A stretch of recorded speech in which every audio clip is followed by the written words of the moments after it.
Right, what's happening, people, and welcome back to Joey and Josh. And in today's episode, we are going to be covering one of the most high-profile true crime cases to come out of the UK in the last 20 years. In February 2008, an innocent little girl goes missing after never returning home from school, and a heartbroken mother grieves while a whole community comes together, donating money, searching and holding out hope as the days tick on and the chances of anyone ever seeing Shannon become slimmer and slimmer. And little did the public know that there was so much more to this case than what met the eye. Because over the next 30 days after Shannon's disappearance, we learnt of a lot of things, including neglect, strange behaviour, untrustworthy individuals, and eventually Britain's worst mum. This is the disappearance of Shannon Matthews. But people, I just quickly want to cut in here now and alert you guys as to our memberships. We are offering memberships to anyone who wants to become a member of the channel. It means you will pay a very small monthly subscription, and in doing so, you will have access to the content that we put out up to 48 hours before it drops to the general public. Not only that, you will be part of an exclusive community that are able to access a weekly live stream with myself and Josh, where you can ask us questions. We will discuss upcoming videos and the previous videos, and maybe delve deeper into the parts that we weren't able to go into on the podcasts, and most importantly, discuss your theories and views with you on each episode. So hit the link in the description for this if you want to become a member of the channel, and if not, make sure you're subscribed and you are hitting like on each and every video. So why don't we talk about the Matthews family? Why don't we have a look at the background of this family, and particularly we could focus on Karen. Yeah. We start off with her. Do you know about her past? She was in foster care. Oh, should have passed. Yeah, she was in foster care when she was growing up. She was part of a big family herself, and she ended up having quite a large family herself. Yeah, I believe she was one of 6 children. Yep. As far as I can divulge from looking into it, I don't believe that was multiple parents. I think her parents were together and they had 6 children. They did. It is what I've read somewhere, that she was admitted into foster care herself at some point, or in the care of social services. Well, we started to learn as the case went on that obviously it was a fractured family. It was a family that were in each other's lives, but didn't always see eye to eye within those lives. I think it's fair 100%. to say. It was still a family that was somewhat intact, though. It wasn't a family that, you know, she didn't speak to her parents or anything like that, because her parents obviously had a relationship with Shannon as well as they did the rest of the kids. And I say the rest of the kids because Karen Matthews was a woman who had 7 different kids from 5 different men. She had never worked, had she, Karen Matthews? She had part-time jobs, but I think they were one of those part-time jobs where they're like incredibly part-time. I think she worked at a library or something similar to that, but she didn't work a lot, and she claimed a lot of benefits through the state system because of the amount of children that she had. And I did some research into this, mate. The amount of benefits that one can get from each one of these children is actually more than I thought, even at this Decent little wage back in those times, my friend. £400 a week was being paid to Karen Matthews through benefits for her children. Yes, 1,600 quid a month. Now doesn't sound like a lot of money to live off, but back then with inflation, that would have been, you know, a fair amount of money to do that. So what you would expect, Joey, is that each of these kids have got a decent life. They're growing up in a working class household, but they're being looked after, and they're being, you know, food on the table, clothes, you know, they're going to school clean. You'd expect all of these things from that family. Now, what we learn was that that wasn't necessarily the case. Well, I want to just delve a little bit deeper into that. Knowing the benefit system and whatnot, how it worked back then, how it works now, those benefits that were being paid, the first things first, people will go, yeah, £400 a week sounds like a lot, but you split it amongst 7 children. Wrong. She wasn't looking after 7 children. 3 of the 7 children that she had were living with their biological other families or their fathers. biological fathers, right? Yep. So she only had 4 children at home, including Shannon. And the other thing as well is with the benefits, that's what you're getting, but also a lot of the time you're on the housing scheme, you're on the system, so you're not paying your rent either. Yeah, so council houses, basically. Council houses. Yeah, yeah. So that £400 a month is literally like going to Karen Matthews and whatnot. Obviously, she's got a boyfriend who works part-time, I believe, at Morrison's as a fishmonger. Yeah. Yep. He was on £300 a week, apparently. Okay. So he's on a decent enough wage himself, enough to be contributing towards the household, towards the bills, towards his missus, who, by the way, is 10 years older than himself. I did find that a little bit weird, I have to be honest with you. I mean, it wasn't the first time that she'd been with a younger man either. I think some of the other parents and biological fathers of the other children were also significantly younger than her. I think, and we'll get into this in a little bit later on, but apparently her sort of like mental age was that of someone much younger. Yep. And so she found the company of younger men to be more favourable than someone her own age. Well, I mean, his mental age was probably a little bit younger because I watched the documentary, mate. He was sat there playing fucking Xbox all the time. Now, not being funny, this fella was about my age or something, a few years younger than me when this disappearance happened. I don't play PlayStation or Xbox. Bit too old for that. But either way, we'll carry on. I can't believe you used that as a thing. There are plenty of older gamers, my friend. Yeah, there are, but fucking But hell. not when your daughter's missing or your stepdaughter's missing. You're not fucking playing Xbox, are you? Exactly. Either way, let's have a look at how the people close to Karen would describe her. How would her family describe her? Because often what we get is we get 2 pictures, don't we? We get the family and friends describing someone in some way, and then we'll get other members of the public that have interacted with them describing them in a contrasting sort of way that maybe doesn't paint them in the best light that the family and friends had painted them in. However, Karen Matthews' family and friends hadn't really portrayed her in the best light. She wasn't a woman with the greatest of reputations amongst her family and amongst people from the local community, was she? No, absolutely not. And I think what their parents in particular had said, and they'd done lots of interviews and that sort of thing after the fact, but what they had said to reporters and people at the time was that she'd often prioritised other partners in her life and the men in her life over her children, which was something that was extremely concerning to them. And it wasn't just them. You know, later on in the story, I'm going to tell you all about some other people that were interested in this part of the case as well.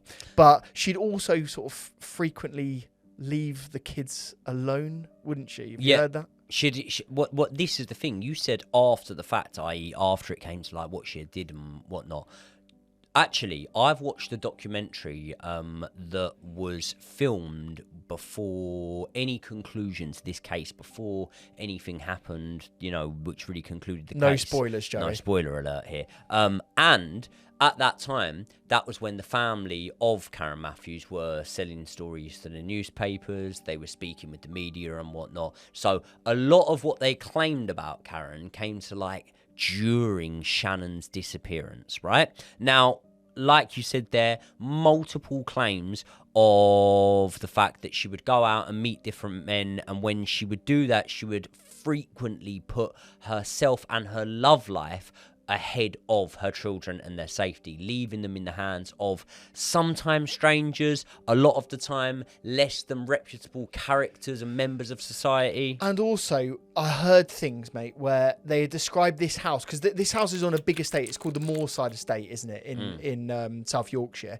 And what they just said was that this estate was known as the sort of the party house, and that sounds like fun and doesn't sound too bad.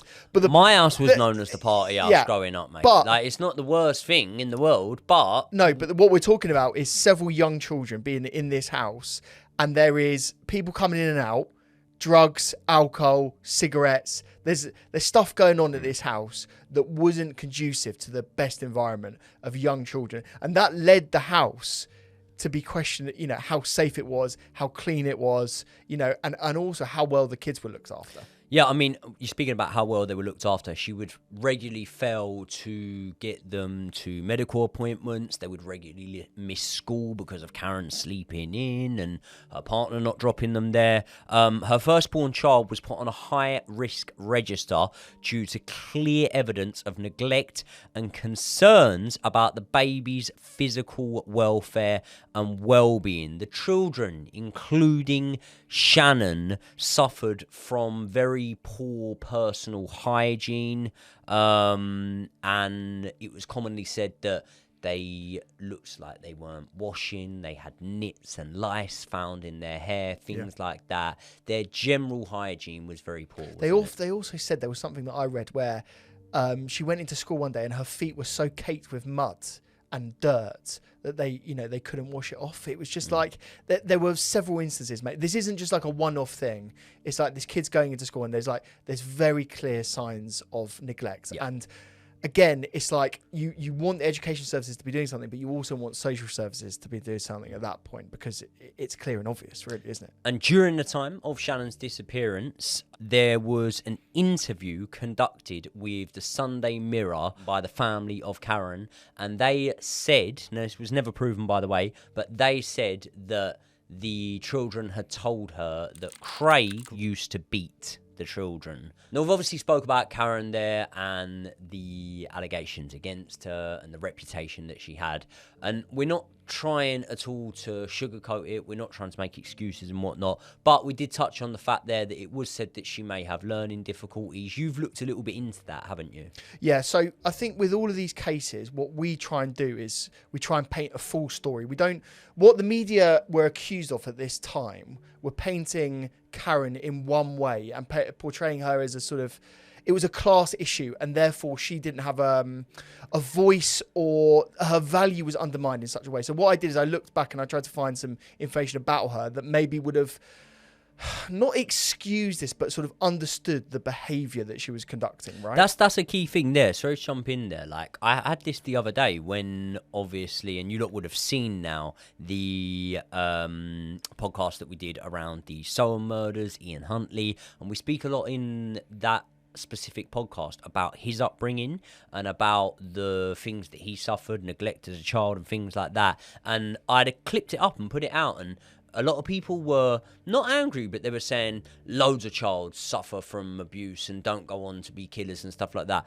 We're honestly not trying We're to... not excusing these people, but we're trying to paint a picture of the scenario that all of these people were in. And I think that without doing this, it's very hard to get in the mind of the characters in the stories that we're reliving and the cases that we're investigating. And I think that it doesn't give us a fair representation, and it doesn't give you as the viewer a fair chance to get in the mind of this character without us at least giving you guys the information that we have available to us. So, Yeah, so Matthews in 1997 was assessed by some psychologists, and that was in relation to social services attending and questioning the ability that she had to look after her firstborn child, right? And during that psychological assessment, she was deemed to have borderline learning difficulties. So it was clear that at that point, her ability to sort of reason and make sense of what was going on was questioned, right, by psychologists. She had an IQ test at that time. The IQ test came back and it said she had 74 IQ. Now, when I looked this up, that didn't mean a lot to me either, because it doesn't, out of context, it doesn't mean very much. But the average IQ in the UK is 99. So a 74 rating is described as sort of very low to sort of like borderline at the very low end of the scale. Yeah. So, her mental acuity at that point is questioned. She was also deemed to have a low attention span and low self-esteem as well. So again, we're trying to build a picture of her own mentality at this time. And I think, as we've said earlier on, she obviously had a childish attitude to her as well, which makes sense with the way she was looking out for younger men. But with all of that context, I think the other caveat to this is she had the ability, quite obviously, to lie. And she also had the ability to sort of pull the wool over people's eyes at the time. So to say that, she didn't have a certain level of intelligence, I think is disrespectful to her, to be completely honest. She obviously knew what was going on. She had the ability to look after the kids if she needed to. And I think what will tend to happen as we go through this case is it's more and more about her lack of desire to be able to do that rather than her own mental capability. Yeah, and let's call a spade a spade. Like, she had the ability to play the system. Yeah. And that is something that, and what I mean by that is the benefit system and whatnot. She had the ability to play the system, and that is something that it's not maybe from an academic standpoint something that's that impressive, but that is something that can get you a long way in life. So this is the thing, and I think there's always some sensitivity around benefits, and rightly so, because there are so many people out in the world that are in situations that, you know, need benefits and need looking after from the state. But I think the way that you've described it, playing the system, she was obviously looking to do this. She'd get a partner. They would potentially still love her at the time and just move on and have kids with one after the other person. And it, obviously we're casting our own judgment here, but it felt like she was doing that to game the system and bring in a certain level of income for herself to be able to sustain herself. Is that fair to say? I'm not going to be. I'm not saying you're suggesting I should be. I'm not going to be apologetic for No, saying that at we're all. not She played the system. Yeah. She played the system. Like most of the viewers here from the UK played the system as we should have done when it came to furlough and the pandemic and stuff like that. Like, I'm not slagging her off for it. I'm saying that we have benefits and we have our system and we have the NHS and stuff like that in this country for a reason. It is, you know, from my money, it's logical to do so if you're in a situation where you need to do so. However, when I say playing the system, it's a little bit different. I do believe that she had different children by multiple men. I do believe that the children's ages were that close in age and it was that consistent for motives rather than for the fact that she was a doting mother who just loved these children and wanted to bring more and more into the world so that she could give her love and give them the best possible upbringing. I do believe that she brought them into the world because she wanted more money, and that money, very clearly, by the way, was proven to not being spent on the children, kids, on their well-being, on their health, on their hygiene and things like that. So I'm not apologising at all for saying that this was a woman who played the system. No, and this is why so many people got annoyed about this case, is because there were people out there rightly claiming benefits and deserving them,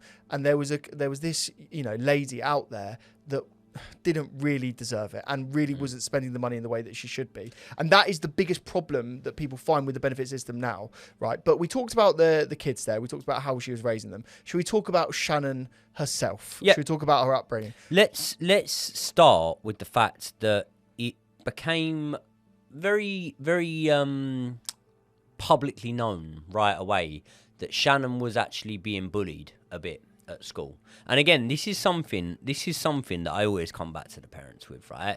Sometimes parents have absolutely, in fact, I'd say the majority of the time, parents have absolutely no, is the word involvement? You know, it's not their fault if their child gets bullied at school, right?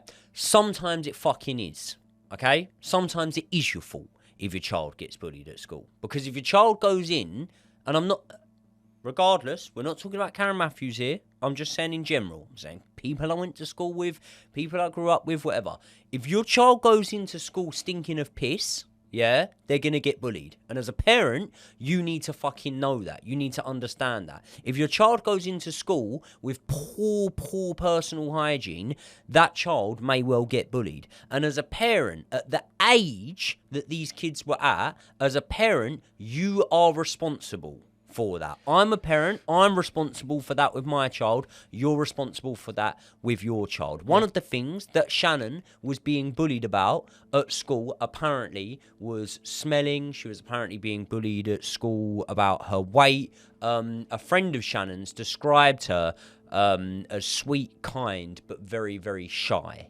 And obviously, I think that came down to the experiences that she was having at school, didn't it? Yeah, it did. And I think what was clear was that she had one or two close friends, but really, other than that, she was really struggling at school. And I think, again, we look back on the case of it. You know, she was estranged from her father. She didn't see her father that often, really, did she?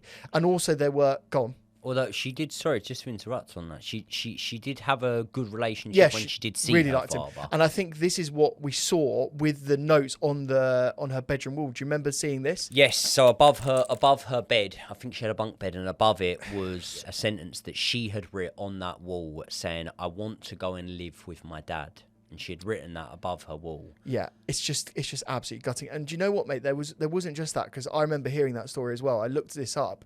Apparently, there were other notes on there like, "Do you think we'll end up getting our tea? Like, do you think we'll end up getting dinner?" Like, there's other stuff on there that is like damning evidence against the parents and the neglectful nature of her relationship with them.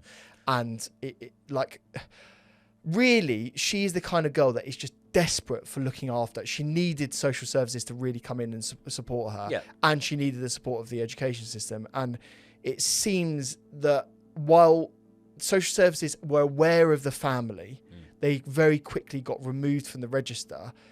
And I've heard stories, mate, that were terrifying. Like, I heard stories about Karen where basically she would stock the cupboards up when she knew that social services were coming, and then the rest of the time it would be full of crap. Like, apparently they were having, like, you know, packets of crisps for dinner if they were lucky. You know, so it's not easy. I mean, there's also stories of neighbours intervening, coming and taking Shannon herself as well as some of the other children away from them.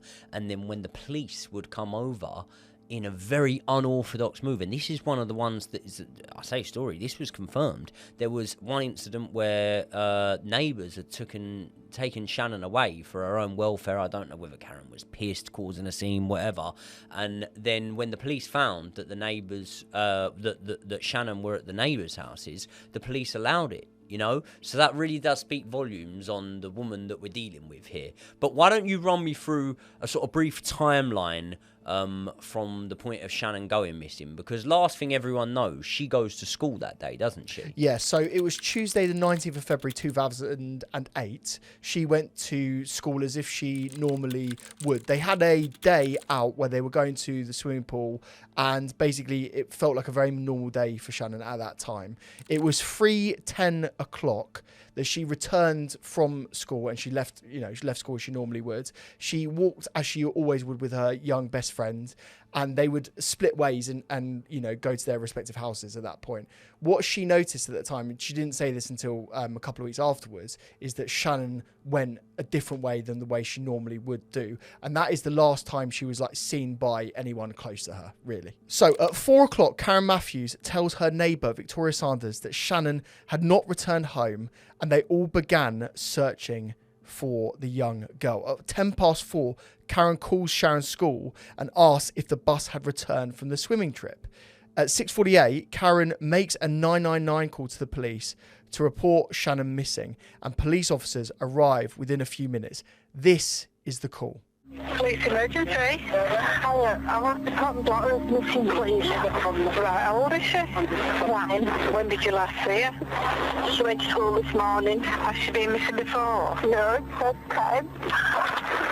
What to call her? Shannon Matthews. So then the next point of the story is on the 20th of February 2008. Police do then launch a massive search operation. It involved over 200 police officers and 60 detectives. And it wasn't just that. The entire community, all around the estate, all around Yorkshire, really, were coming to the aid of this family. Taxi drivers were operating for free, moving people around.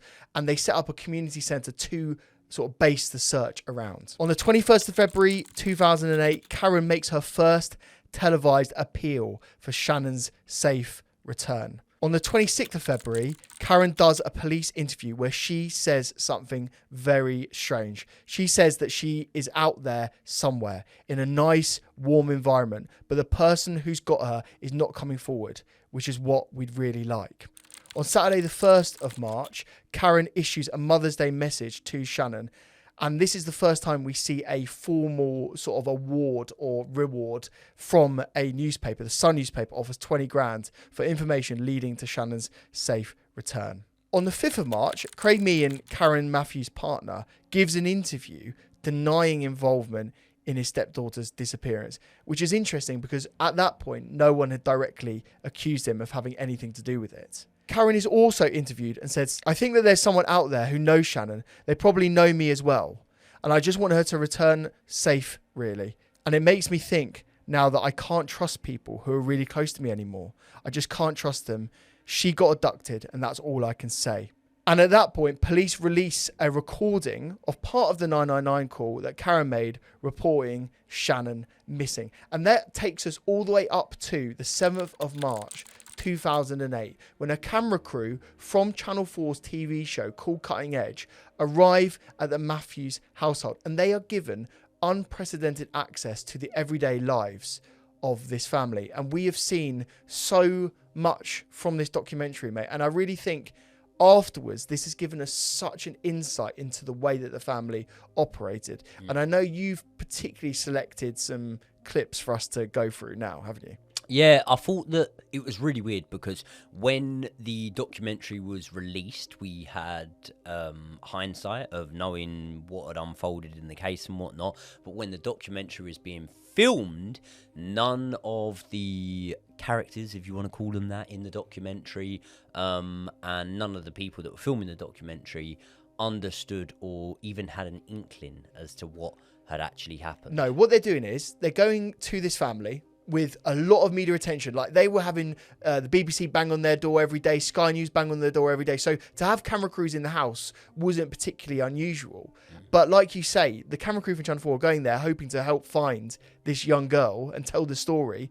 They're not expecting to be involved in what could end up being a criminal case, are they, really? And I think when you say not expecting, right, I wasn't expecting the documentary to play out in the way it did. What I sat and watched, and by the way, I don't actually remember watching this at the time, so I kind of watched this for the first time. What I sat and watched was not what I would have expected to be watching from a family grieving, panicking, and completely in limbo, having known that Shannon was missing. Yeah, so shall we talk about this first clip from the documentary, which was the coming home statement? Have you heard this?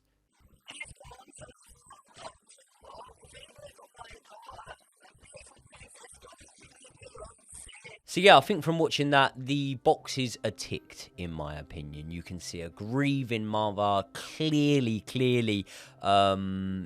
sleep deprived, clearly worried, and you can see that the community are getting behind them. There wasn't any alarm bells going off. Now, more so, as the documentary started to go on, the alarm bells for me started to go off. And it was particularly around a lot of weird comparisons that started to consistently be being made by Karen and by the people around her. The problem is that Shannon Matthews isn't as pretty as Madeleine McCann. She's not blonde or cute or beautiful. You don't look at her and want to cry.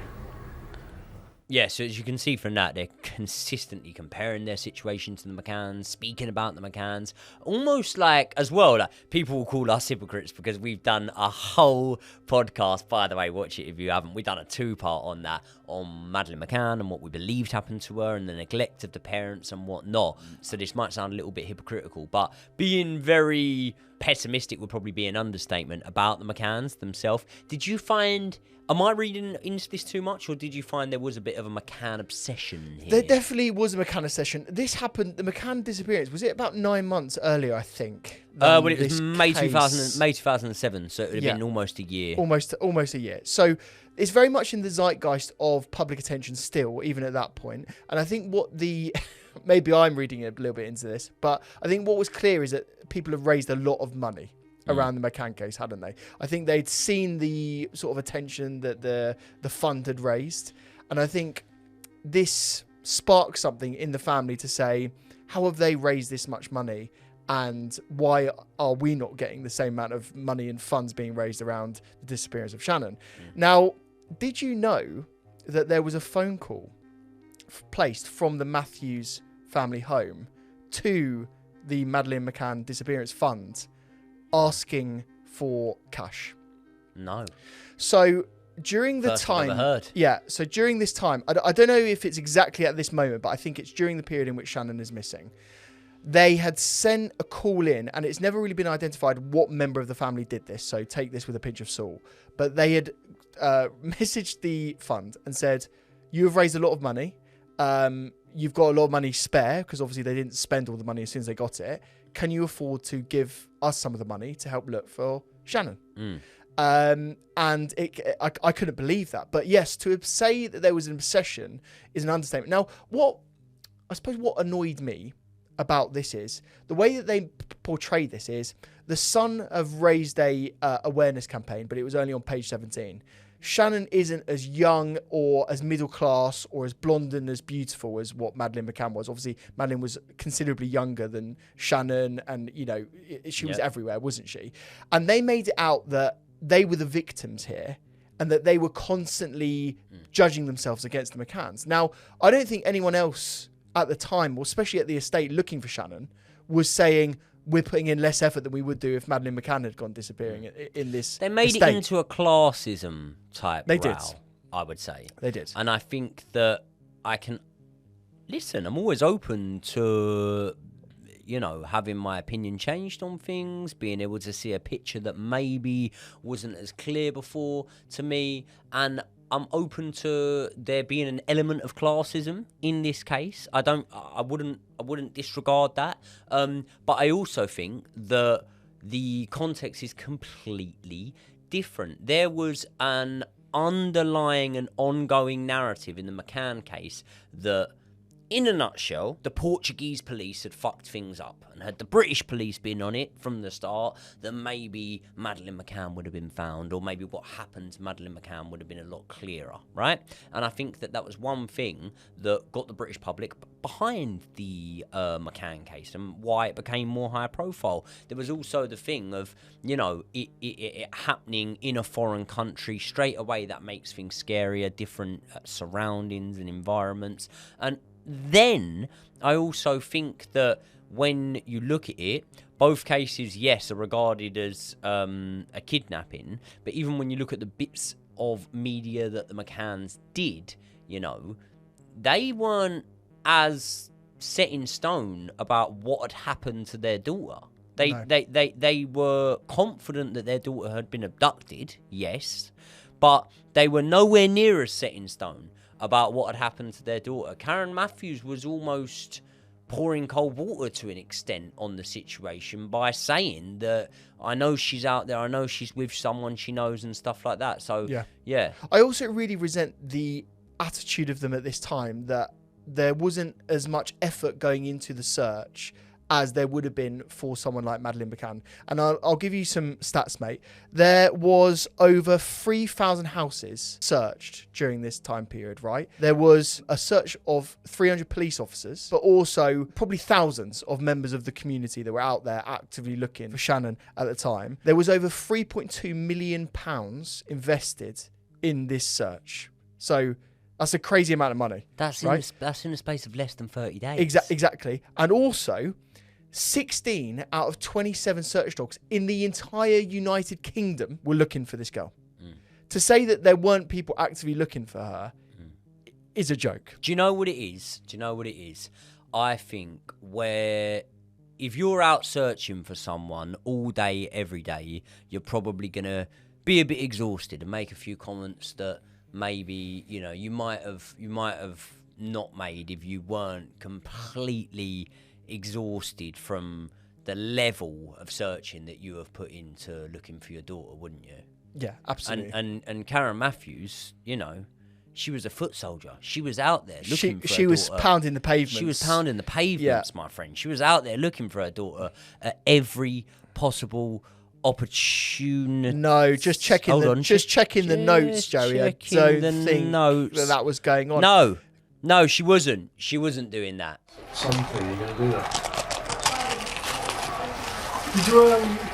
Your bum won't fit in there. Oh, says you. Neither would your knockers. They're hanging out. I would get in there, you cheeky git. There's a lot of joking around there. There's a lot of laughter in that household, isn't there? You'd probably forget that she was looking after or trying to find her missing daughter at some point. And I mean, we made plenty of points. If they want to compare themselves to the McCanns, we can compare what we spoke about with the McCanns. I said it was very, very strange that in the days following that the McCanns did some of the things they did, exercise-wise, going out running, playing tennis and having tennis lessons and things like that. I think it's very, very weird, the behaviour that Karen Matthews examined. Now, there was one point that wasn't actually caught on the documentary, but it was one of the police officers that was sort of with them almost 24/7. Her phone went off. It started ringing, and she had a ringtone back in the day. And Karen Matthews jumped out of her seat in excitement, right? She's probably thinking, someone's ringing with information about Shannon. So the police officer goes to grab her phone. She looks up. Karen's dancing, and she says, "Oh my God, I absolutely love this song." Is that weird behaviour? Does that give away that maybe this woman has a sense of knowingness in her mind where her daughter is or what's happening to her daughter, to be in that frame of mind that you can enjoy a song that comes on? Have you seen, there's a really good true crime show where there's a body language expert that comes in and reads sort of like nuances in people's like demeanour. He's a very, very good, very famous guy, right? I don't think you need this guy for that case. No. I don't think the body language is saying, we need some psychoanalysts to come in and discern what she was thinking at that right moment. I think it's pretty obvious. And I really do think if you are that police liaison officer, you the alarm bells are ringing at that point, aren't they? Do you know what I mean? What, just off the top of your head, obviously 2008, what sort of tune do you think it would have been? You're the music expert, so you tell me. I think 2008 could have been Poker Face. Lady Gaga. Was that early? Was that album that she dropped that had Poker Face and Just Dance on? Yes, that was 2008. Tune. What about I'm Blue, Adadina, Madame? Nah, that was about 2000, mate. Fucking hell, I'm old. Although it could have not been a new song. Back, it would have probably been classic. a bit Rihanna-ish, maybe. Could have been something like that. Estelle, American Boy. It could have been a few tunes. It could have.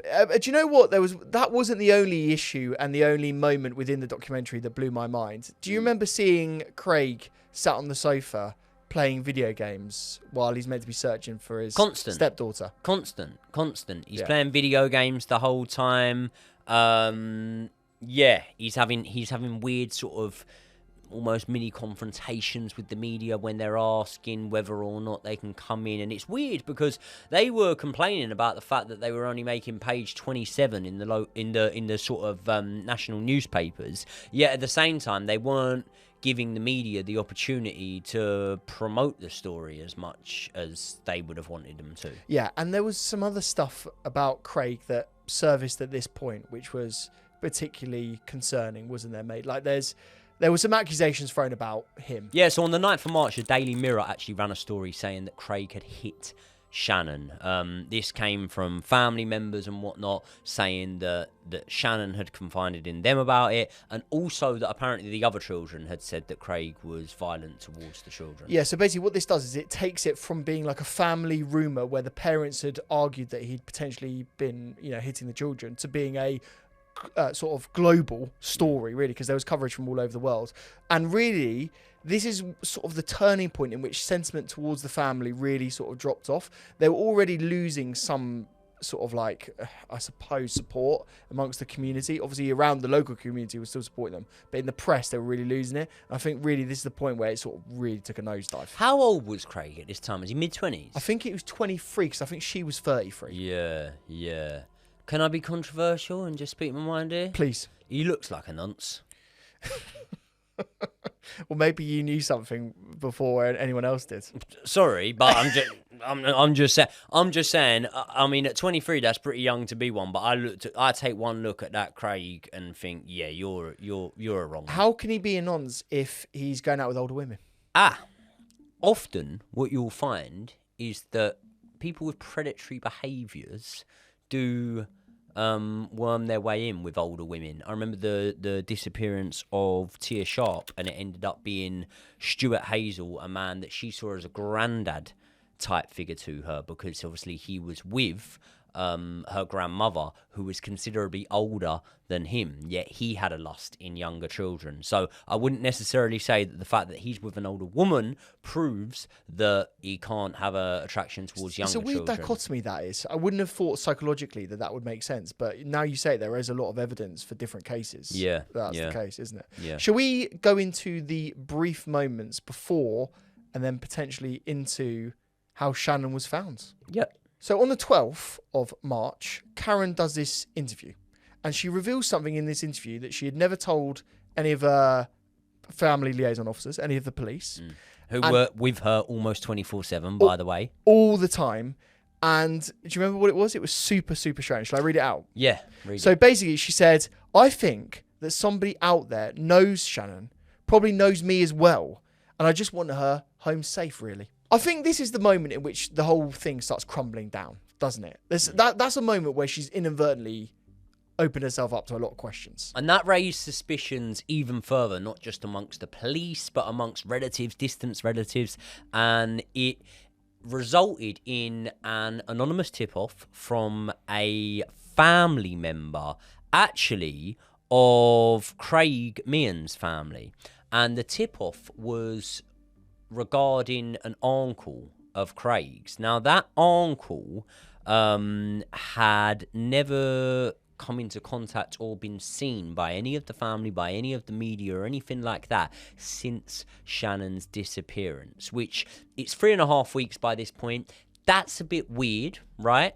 However, at the same time as that, you know, you could say, look, people live chaotic lives and whatnot, so it wasn't like it was real bang on evidence or anything like that. However, when the police started looking into this man, that's when the wheels really started turning and we really started to get some of the answers to our story. And it all revolved around a man named Michael Donovan. So the first thing the police did is they looked into all of the family, didn't they? They looked into as much of the Matthews family as they could. And they asked Karen to draw a family tree, and she did that, and she listed quite a few family members because it was, as you say, a chaotic family, lots of different parents, lots of different people involved. But what she didn't do was name Michael Donovan. No, she did not name Michael Donovan. And if she had have named Michael Donovan, one quick police check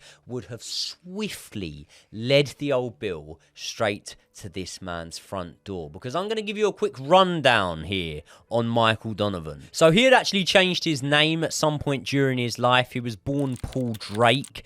He had not been included in the family tree that was requested by the police, but there were a lot of things, you know, around that time. Karen Matthews, for example, stated that she had 6 children rather than 7 children, which she actually had. So I think it could almost be excused as a slip up from a woman who obviously had a lot on her mind. Now, Michael Donovan was said to be a loner who only left his flat when he ventured out to collect his benefits or buy food and lager. Despite Karen claiming to not know Michael, it became very apparent very soon after his arrest that she did know Michael, not only through Donovan immediately telling the police that himself and Karen had planned this, but also from multiple witnesses who came forward and said that at a recent funeral, Karen had been seen getting very close to Donovan, many of them saying that at one point she was even sitting on his lap. Donovan was once married to a woman called Susan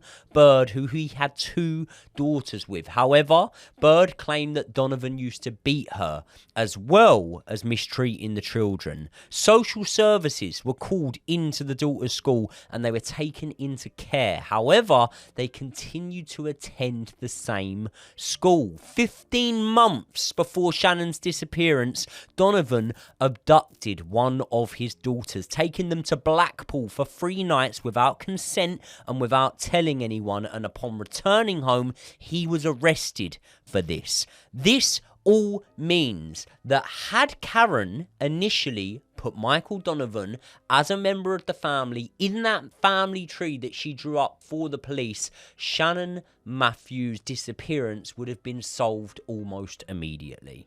However, she didn't. So, the best part of a month after the police initially should have been knocking at Michael Donovan's door, officers finally made a trip over. Why don't we explain to them exactly what happened once they did, Josh? Yeah, so basically 2 detectives go to the front door and they do what is called favourably in the police industry as a police knock. Have you ever been on the end of a police knock, Joey?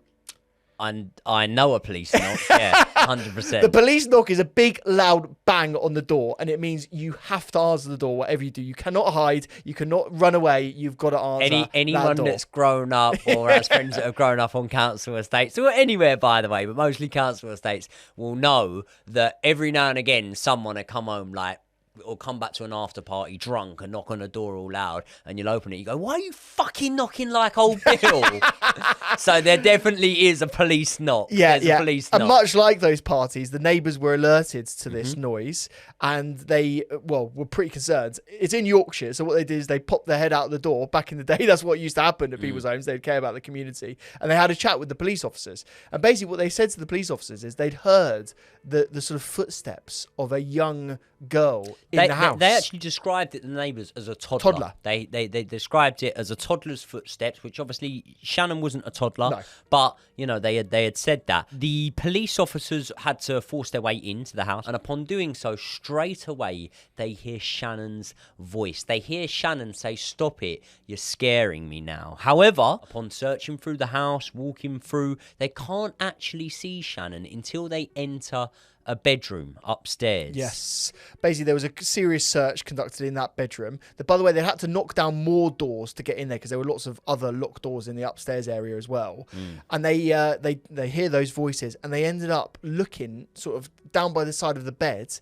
And one of the police detectives finally, after over a month of searching, they finally find Shannon, who was under a double bed in a drawer underneath that double bed. The police officer picks her up, and really he feels that that's sort of like the end of the ordeal. By all accounts, by the way, he ends up sort of bursting into tears because it's sort of like such a poignant moment. He thought he'd be looking for a dead body, but he's found this young girl still alive. It is a miracle. He's found this young girl alive. He's pulled her out from under the bed. He's took her down the stairs, and he's asked her, obviously, where's Michael?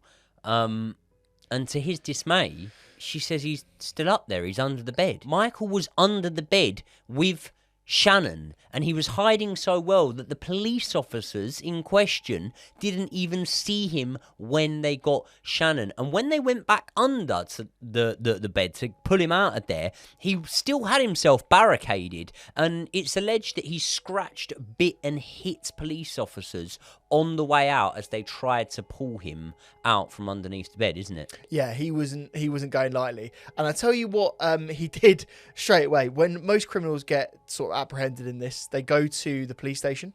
And favourably enough, by the way, they went to two separate police stations. Let's make that clear. Shannon was removed and put under the protective services of police, and Donovan was taken to a separate police station. When you go to police station, you get booked. So you go in, you give your name, your address, you do your ID checks, you do your fingerprints. Not that I would know, but Joe will be able to tell you. No, I'm joking. But what you'll see from this clip is Donovan gets in there and he's talking straight away. Oh, he gets stuck straight in. You want to say? Yes, you want to arrest Karen. Karen is alerted that Shannon has been found. She's safe and well. And she has to go and identify her through sort of prosthetic glass. It's a two-way mirror. Two-way mirror, more or less. So Shannon can't see her. She can see Shannon. She says, yep, that's Shannon. And one of the PCOs, I think they were, that were with them, said that they went back to the house. So Shannon gone back to the house after this. And Karen just sat down on the sofa and started watching TV. And the PCO actually recalls in the documentary that I watched having to literally prod Karen and say, what are you doing? Go over there and play with your daughter, embrace your daughter who's just been missing. And Karen sort of, oh yeah, okay, and then but had to be sort of urged to do it, which I found ridiculous. Apparently as well, even through the two-way mirror, she didn't even want to really participate in that sort of action at all either. She wanted to get in and get out, have 10 minutes there and move on with her life. So yeah, mate, there's so many things about the body language and I suppose the sort of general attitude to Karen that just felt so off, and not only just off, but neglectful. And I think that's the only word you can describe it as. So yeah, the signs around this moment were really, really weird.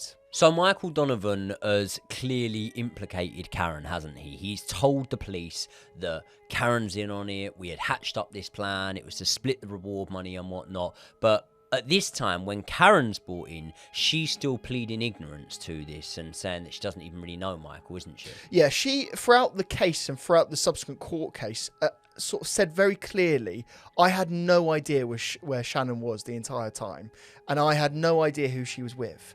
And it's just, the stories are so different between the two of them, aren't they?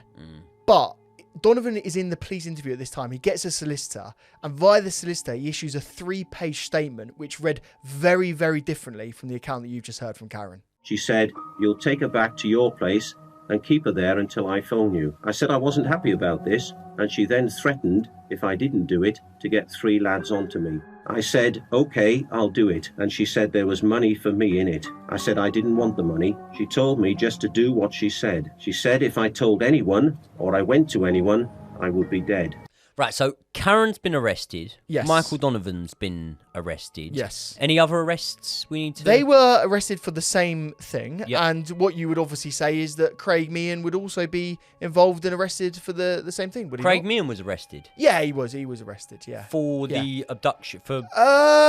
No, not the abduction, not perverting the course of justice, not the kidnapping, something on his computer. Craig Meehan, the man that I said looked like a nonce, was arrested for having indecent images of children on his computer. Not only that, immediately after Shannon is found, obviously she's checked over by hospital staff. She does a urine test, which obviously is tested for drugs and whatnot. And they've basically found that in the fortnight preceding being found, that there was temazepam, there was a motion sickness drug. There were multiple drugs found in her system, most of them what some might describe as downers, drugs that are used to sedate patients, but obviously in this case sedate a child. However, a urine test can only really test a couple of weeks back, so it was afterwards, and this does somewhat jump into the court case, but we will go back to this. It was afterwards that 3 inches of her hair was cut and tested on, and on average, hair grows 1 inch a month, then you can go back 3 months. So long before, actually, 2 months before Shannon Matthews was taken, her hair showed that multiple more drugs used very clearly, in my opinion, for sedation of a child were found in her system. Meaning that even before the disappearance, the kidnap, whatever you want to call it at this stage, Shannon Matthews was being drugged knowingly by her mother, Karen Matthews. But let's get into the court case. Mr. Aveste, run me through it. So the court case started on November the 11th, 2008, and obviously it primarily revolved around Karen Matthews and Michael Donovan. And they were both tried together, and the trial itself lasted about 3 weeks. The prosecution, in their opening statement, said that Karen was a proven, consummate, skillful and convincing liar, and that the plan was as dishonest as it was wicked. Both defendants had stood by and watched the very large police investigation assisted by so many people, and all of this was based on a lie, a trick, and a deliberately false complaint. The jury was told that Shannon had absolutely no idea about the plot and was tricked into taking a lift from Donovan on her way home from school with the promise that he would take her to a fair. Instead, he imprisoned her. Donovan denied mistreating Shannon, saying that he'd taken her for walks in the park and taken her shopping. But there was evidence and reports in the media that he had tied her up with a strap to a beam in the ceiling. While he was on remand in prison, Donovan was attacked and attended court, often with a broken jaw. Nice. During the trial, Karen said she was scared of Donovan and Meehan. The jury were told that Karen had given 5 different versions of events, with police asserting she was telling lie after lie. Shannon had to be interviewed by police who were specifically trained in cases like this, and they interviewed her over the course of several weeks in short 10-minute sessions to reduce the overall trauma that she faced. Indeed, afterwards, she had to have regular psychotherapy sessions because of this. And on December the 4th, 2008, after 6 hours of deliberation, the jury provided a unanimous verdict for both Karen Matthews and Michael Donovan. They were both found guilty of kidnapping, false imprisonment, and perverting the course of justice. And in January 2009, each of them received a prison sentence of 8 years. Joey, 8 years, that's not that much, is it? Not really, no, not for the amount of dishonesty that went on there. And obviously there are a lot of questions that will remain unanswered, especially around the treatment of Shannon during that sort of period of captivity, which I don't think we will ever know. And obviously, yeah, as I say, you know, 8 years, it's not a long time at all. I think that it's been, you know, ages since both of these guys have been out. Obviously, what some of the viewers may know, some viewers may not know, is Michael Donovan passed away.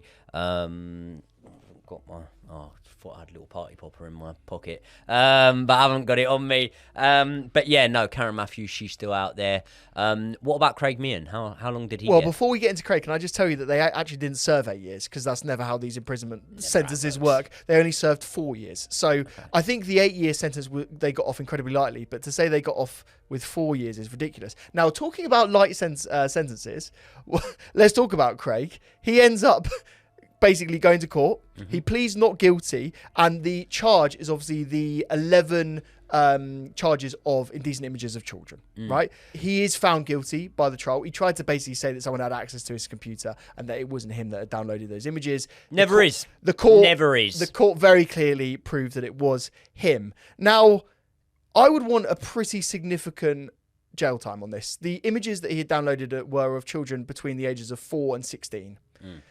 I want a serious crime for this. I want a serious amount of court time and jail time. Do you know how much he served? I don't, and you're about to hit me with it. But as always, with predators and people that are sexual offenders of this sort of nature, I know it will probably be fuck all time. So should I take a guess? Yes. Did he serve 18 months? So he was found guilty and sentenced to 20 weeks in prison. So he gets sent down, and, you know, we're all expecting him to go to the jail. Joey, he walked away. Do you know why? Because he'd already served that amount of time and a little bit more on remand in prison awaiting trial. And so on the day of the trial, he gets that charge and the guilty verdict asserted to him. He walks away out of court. Well, let me give you the good news. He has been regularly outed in the public since. It wasn't like a Maxine Carr thing where he was given a new identity and whatnot. And he's had to move from area to area, and he's been bashed up plenty of times in the meantime, which is good news for me to hear. Obviously, very good news for me to hear also that Donovan, you know, got bashed up in prison, and then once leaving prison, and obviously is now dead. I'm quite happy with that. Karen Matthews herself has come under attack. She was attacked in prison. Since then, she has moved to multiple different areas, and she's actually been outed so many times that it's said now that although she wasn't given a new identity like a Maxine Carr was, sure, something she'll complain about. She complained a lot about the McCann, so I'm sure she'll complain about the fact that she wasn't given a new identity like Maxine Carr and whoever else, right? But she has been outed so many times now that, do you know, she doesn't even use her name that she's allowed to use. She absolutely did get a makeover and a new identity, and she was under taxpayer money, got straight from the prison cell a private car to take her to her home county in the south of England, and she was given this complete makeover, new clothes, new makeup, surgery, everything. She did get all of that. So, I've seen the pictures, and I don't know who the surgeon is, but that's not someone I'd be putting on to anyone too soon. For me, it kind of looked like she got a new haircut, and like she got some new clothes and whatnot, and dyed her hair. But can I tell you the point I was getting to there was that she didn't get a new identity in the way that Maxine Carr got a new identity.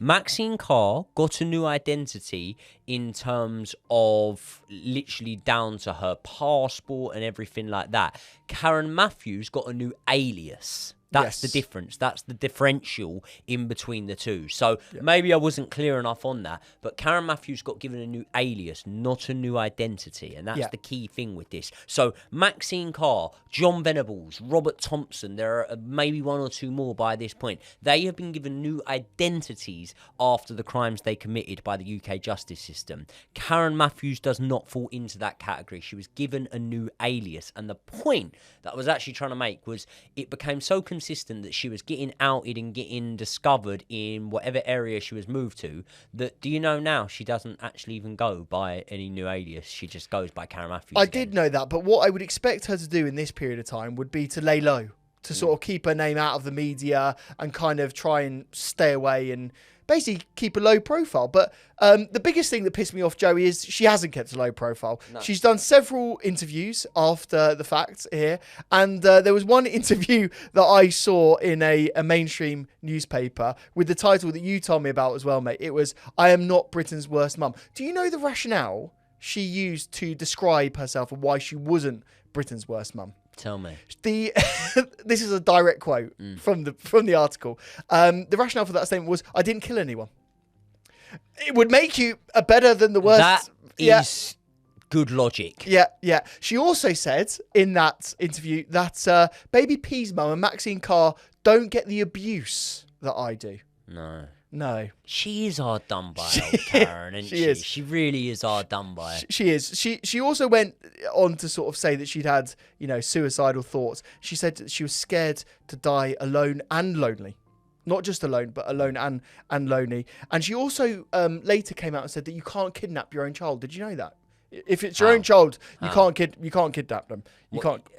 The criminal justice system would suggest differently. Yeah. Because the guy we spoke about before was charged with kidnapping his own daughter, Michael Donovan. So yeah, it's just weird. It's just super weird. Makes no sense. But again, it comes back to the fact that she's thick as shit. So she don't know what she's fucking talking Well, the about. good news is, mate, she now volunteers at a Christian charity shop. She did a quote in the article where she said, "I'm really proud of getting a job. It makes me feel like I've achieved something for myself." The key thing to say is that she's a volunteer at this charity shop. So she's not actually getting paid. No. So she's not benefiting in any way from it. I mean, job is a loose definition. Yeah. Because I got told that actually she's somehow charmed an old man in that area who's been showering her with gifts and money. Sugar daddy is the official term. And she refuted the fact that he was a sugar daddy and just actually a friend that she got on very well with. And accepts money off and gifts. Yeah, don't worry about that. But there was more than that, Joey, about some male escapades. Obviously, she'd said quite a lot in the interview that she wasn't interested in men and that, she wanted to move on with her life. That's a good job, because when you look like that, men ain't fucking interested in you, love. Well, Joey, you say that. You're hardly a fucking garden of roses, are you? She says... Filthy dog. She says, Joey, that she often receives messages and letters from men with semi-naked pictures and asked her if they fancied meeting up with her because everyone makes mistakes. She's a lucky girl. I think that might be another lie, to be fair. But yeah, the fact that she's out there seeking press attention now, I feel is the ultimate sort of crazy ending to this story. She's a let's put it for what it is. You've summarised it. I'm sure they'll blur the word out, but she's a woman's a You've summarised it. Shit mum, shit waste of space, waste of life. She can rot too, for all I'm concerned. So the main thing that I want to do here, obviously, look, I find sometimes that I'll take the piss out of people to not actually vent my real frustration and anger towards those people. So I think that maybe that's come across a little bit jokey here and whatnot, but it is a very, very serious case of what happened, because poor Shannon Matthews, obviously her identity would have been changed. She wouldn't be known to the public now, and definitely was and is keeping a low profile. But we do know that she didn't end up going on to live with her father.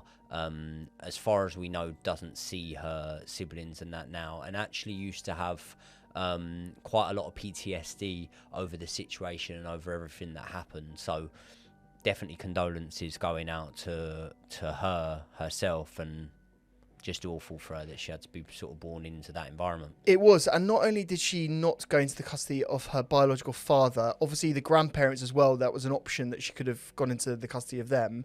And again, they don't even get to see her either. I think they've seen some photographs of her recently. They reported in the press that she was looking healthy, and they described her as a beautiful young lady now in her sort of like adult years.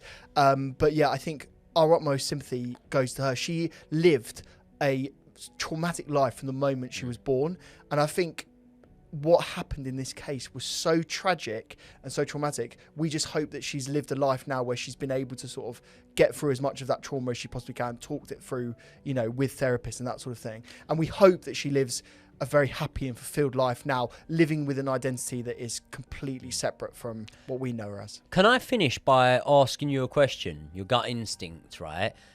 We never actually got transparency in terms of the two people at the middle of the case admitting exactly why they did this and what was the motivation behind it. I think we could all heavily lean towards the assumption that, Michael Donovan was correct in saying that it was a plan concocted by himself and Karen to get cash out of the public, basically. Yep. Do you think that was the case, and what do you think it was inspired by? Do you think, for example, the situation with the McCanns was something that heavily inspired this case? Yeah. So I do think it was inspired by the McCanns. I think they saw the amount of money being raised, and I really do think it was Karen's idea. I think she was the one with the master plan, and I think she got Donovan involved. I think Donovan might have just heard about this plan and basically wanted a piece of the pie, a piece of the action, and bearing in mind the amount of money that we're talking about that was raised around the McCann case. And I think they concocted this plan sort of variously, sporadically and not in an ordered fashion, and they tried to get the most money out of it possible. Can I note one other thing? I want to hear this theory because I know what you're about to say. Go on, tell me. Right, 2008. I would have been in year 9 or something like that at school, and the biggest program on TV at that time for anyone amongst my demographic, right? So, I didn't live in that area or anything like that, but anyone who wasn't like upper class, the biggest program for us lot on TV at the time was Shameless. We loved Shameless. Shameless used to air on Channel 4 on a Thursday night, and it's all everyone would speak about on Friday. Now, literally a month before the disappearance of Shannon Matthews, a episode of Shameless in one of the earlier seasons plays out and is aired, and the episode is very similar to what, in an ideal world, Karen Matthews may have wanted to have happened in this case. Liam, the son in the predominant family, the Gallaghers in Shameless, he is put somewhere, reported missing, and there is basically a fee and some fundraising done and whatnot.